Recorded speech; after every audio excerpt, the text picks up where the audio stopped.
Right, I want to move on to Apple. Yeah, we do cover it a lot, but why not?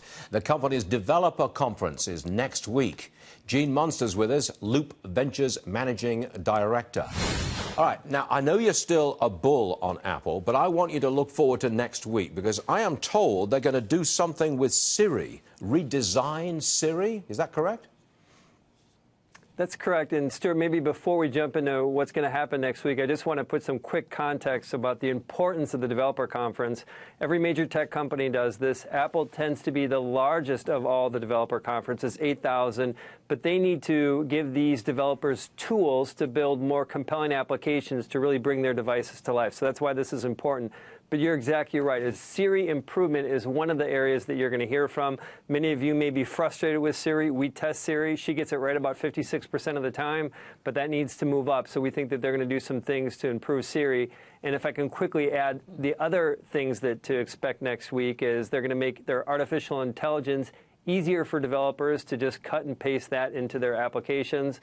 They're also going to do more on augmented reality. And lastly, this new hot topic, digital wellness, making sure you're not using your device too much. Wait a minute. Digital wellness, make sure you're not using your device too much. Come on. Okay, tell me about it. Nanny state. Nanny state. It was a big topic at Google I/O, which is their developer conference a few weeks ago. They kind of have coined this term, digital wellness. This has to do with allowing you to know how much you're using your device, and so you can just be more aware of it. It tends to kind of take some of the edge off of the notifications. So, for example, when you go to bed, if you put your phone down face first, it automatically goes into do not disturb mode. And then there's privacy stuff around that, too. Basically, digital wellness is making sure that people know when developers are gathering their data. So Apple has taken a big stance that they want to be forefront leaders around privacy and digital wellness. And so I'm sure we're going to hear a lot about that next week. Okay. I'm digitally okay, frankly, but there you go. I want to talk about Netflix. I don't know whether you follow it or not, or whether you cover it. I don't know, but it's a big tech stock, obviously. It's been on an absolute tear recently. What are your thoughts on future growth for Netflix?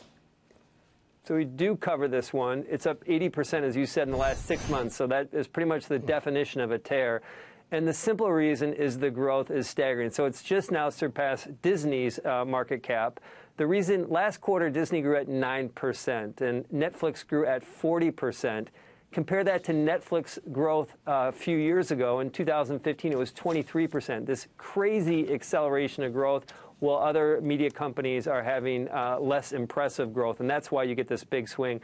Our thinking on this stock is your money's probably better spent owning things like Apple or Tesla than it is owning Netflix or Facebook. And the big reason here is that the growth hurdle for this stock is impressive. They got to keep these astronomical growth rates to keep the stock going up. And despite all the good things that they're doing around content, keeping those growth rates is a difficult task. Yeah, it really is. Very hard to keep up a growth rate like that. It really is difficult. Gene, thanks as always for joining us. I hope you have a great weekend, and we'll see you real soon. Thanks very much.